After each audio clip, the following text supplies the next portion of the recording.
ഞാനിപ്പോൾ എൻ്റെ സ്ട്രോബെറിയുടെ അടുത്ത ഇത് അതിൻ്റെ വേര് ഇച്ചിരി ഇങ്ങോട്ട് വന്നത് ഇങ്ങോട്ട് പടർന്നതാണ്. കാരണം ഇത് നട്ടുന്നത് ഇവിടെയാണ്, ഈ ഫെൻസിൻ്റെ അപ്പുറത്ത്. ഇത് കടന്ന് ഈ നിർമ്മിച്ച് ഇവിടെ വന്നു, ഇവിടെ നിൽക്കുന്നു. പിന്നെ അവിടെ ഒരെണ്ണം ഉണ്ടായിരുന്നു കാടിൻ്റെ അടുത്ത്. പിന്നെ ഞാൻ ഇവിടെ ഇച്ചിരി വൃത്തിയാക്കി, കാരണം എനിക്ക് ഇവിടെ എന്തൊക്കെ നടാൻ വേണ്ടി. കാരണം പയറൊക്കെ പൊട്ടിച്ച് വെച്ചിട്ടുണ്ട്.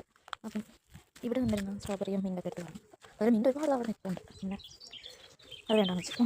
ഇത് എൻ്റെ റാസ്ബെറിനകത്ത് കുഞ്ഞു റാസ്ബെറീസ് വന്ന് തുടങ്ങിയിട്ടുണ്ട്. കുഞ്ഞു മുട്ടൊക്കെ വന്ന് നിൽക്കുന്നു. ഇനി പിന്നെ ഉള്ളത് എവിടെ എൻ്റെ അടുത്ത കുഞ്ഞു സ്ട്രോബെറി. ഞാൻ ഇന്നലെ അതിനൊരു പച്ചയിട്ട് കഴിച്ച് നോക്കിയായിരുന്നു.